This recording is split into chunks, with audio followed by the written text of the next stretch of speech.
Ada yang ganggu istrinya, hei sengat itu, lindungi keluarga. Itulah rijal.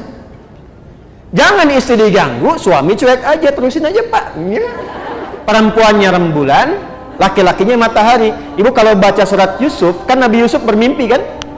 Ya, inni ara ahada asyara kaukaba wasyamsa wal qamara ra'aituhum li sajidin. Aku melihat 11 gemintang, matahari dan bulan. Semuanya hormat kepadaku. Siapa yang ditafsirkan di situ? 11 gemintang itu saudara-saudara Yusuf.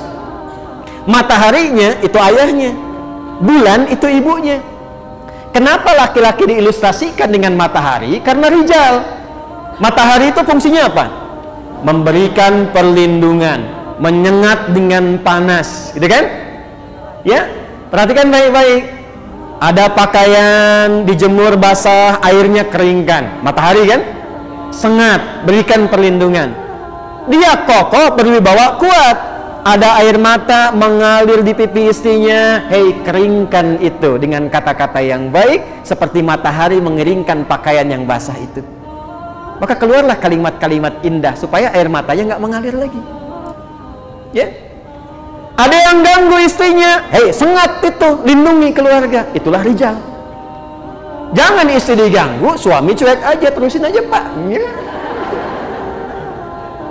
Itu bukan rijal namanya, paham? Ya, ini sebentar ya, sebentar, pelan-pelan. Jadi kita ke suami sebentar untuk diketahui.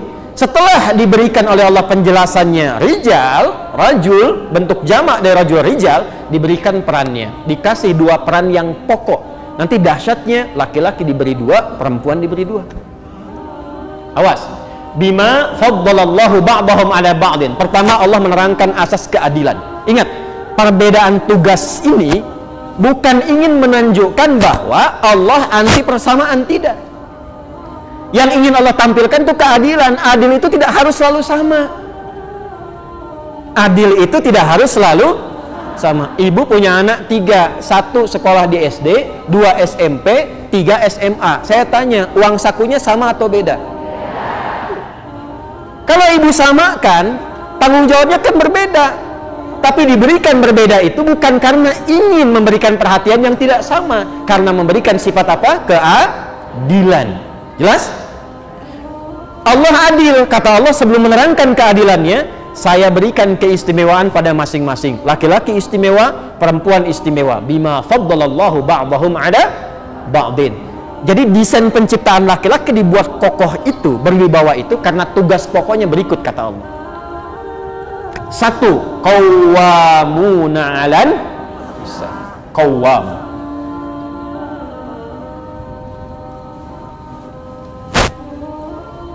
Pelindung, pengayom, pemimpin, pengarah. Pelindung, pengayom, pemimpin, pengarah. Awas, hati-hati ya. Ini tugas pertama untuk siapa tadi? Suami. Jadi yang bertugas melindungi di rumah tangga siapa? Tugas pokoknya. Walaupun ibu sama-sama melindungi, tapi yang pokok karena kekuatannya dibebankan kepada siapa? Ya, kenapa? Karena memang desain penciptaannya diberikan kekuatan. Yang pemimpin siapa? Yang pokok, ibu menemani, betul, sama-sama berpartner. Tapi yang pokoknya diberikan kepada siapa? Karena memang desain penciptaannya memang arahnya ke pemimpinan. Apa sifat dasar pemimpin itu? Ciri khas pemimpin itu apa? Tidak mau dipimpin. Saya ulang ya. Adil, bertanggung jawab, perhatian. Itu biasa. Ciri khas yang paling pokok pemimpin itu tidak mau dipimpin. Ini kalau paham sampai sini, makanya cara masuk komunikasi istri ke suami itu akan diketahui. Jadi kalau ibu misalnya ada yang didiskusikan dengan suami, masuknya dengan cara memimpin, timbul masalah. Butuh healing nanti tuh. Bu, saya punya kisah. Kisah ini sering saya ulang. Suami istri, ini kisah nyata. Sejak saya pertama dari Tripoli datang ke Indonesia, kemudian ke Bekasi. Suami istri sama-sama berpaling. ya. nggak tegur sapa semalaman gara-gara persoalan yang sepele sebetulnya. Dan itu masalahnya masalah ibadah, masalah sholat. Suami sujud pakai lutut duluan,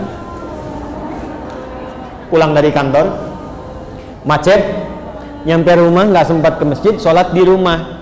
Istri melihat saat sholat, begitu akan sujud dari i'tidal, sami Allahu liman hamidah, mau sujud, yang turun lutut duluan. Istri lihat, salah. Begitu selesai salam, tanpa muqaddimah, masuknya jadi pemimpin. Tadi ciri khas pemimpin apa? Tidak mau dipimpin, tidak menerima saran, menerima masukan. Ini masuknya keliru. Kalimat yang muncul apa seketika? Papa tadi salah sholatnya. Wah, salah. Akhirnya apa? Jiwa kepemimpinan kan naik kan? Ya, papa tadi salah sholatnya. Emang kenapa, mah? Harusnya saat sujud bukan lutut dulu, tapi tangan dulu. Muncul, nggak mau disalahkan. Mama yang nggak baca hadis. Padahal dua-duanya nggak baca, Bu.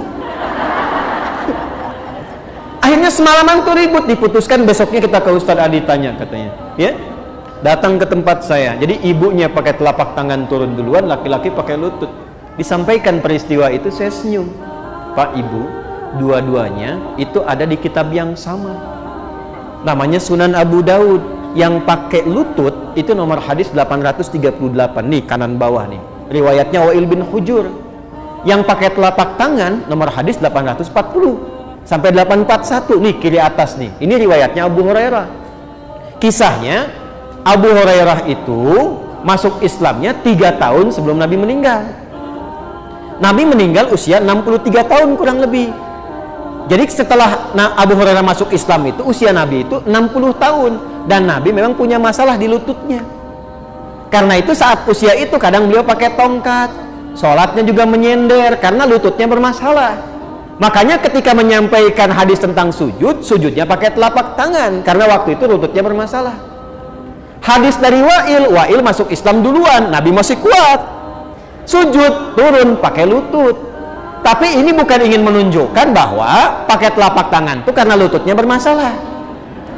Jangan disimpulkan ketika ada orang turun, tua nih, katanya. Bukan. Maksudnya apa? Hei, dalam situasi apapun, mau pakai telapak tangan, mau pakai lutut, boleh, tinggal dipilih mana yang paling nyaman. Yang salah pakai kepala duluan.